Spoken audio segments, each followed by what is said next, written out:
ನನ್ನ ತಂದೆಗೆ ಅವರು ಆರಾಮಾಗಿದ್ರು. ಒಂದಿನ ಅವ್ರಿಗೆ ಮೆಡಿಕಲ್ ರಿಪೋರ್ಟ್ ಅಲ್ಲ, ಅವರು ಒಂದ್ ಕಡೆ ಕೆಲಸ ಮಾಡ್ತಾ ಇದ್ರು, ಅಂದ್ರೆ ನಮ್ಮ KSRTC ಪ್ರಿಂಟಿಂಗ್ ಪ್ರೆಸ್ ಅಲ್ಲಿ ಕೆಲಸ ಮಾಡ್ತಾ ಇದ್ರು.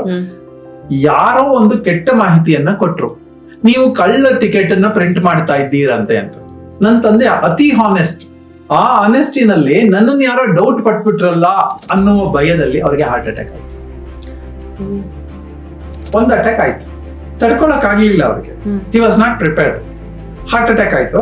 ಒಂದು 2 ತಿಂಗಳ ಕಾಲ, ದಿಸ್ ಇಸ್ 1990, ನನ್ನ ಮದುವೆ ಆಗಿ 2ನೇ ತಿಂಗಳಿಗೆ ಹಿಂಗಾಯ್ತು. ಅದಾಗಿ 2 ತಿಂಗಳ ಕಾಲ ಬದುಕಿದ್ರು. ಆದರೆ 2ನೇ ಮಾಹಿತಿ, ನಿಮ್ಮನ್ನ ಅರೆಸ್ಟ್ ಮಾಡಕ್ ಬರ್ತಾರಂತೆ, ನಿಮ್ ಮೇಲೆ ಎನ್ಕ್ವೈರಿ ಆಗತ್ತಂತೆ. 2ನೇ ಮಾಹಿತಿ ಬಂತು, ಹೊಸ ಅಟ್ಯಾಕ್, ಸತ್ತೋದ್ರು. ಈಗ ಕೊಲೆಗಾರರು ಯಾರು? ಮೆಡಿಕಲ್ ಹಾಸ್ಪಿಟಲ್ ಅಲ್ಲ ಈ ಕೇಸಲ್ಲಿ, but it was data driven disease.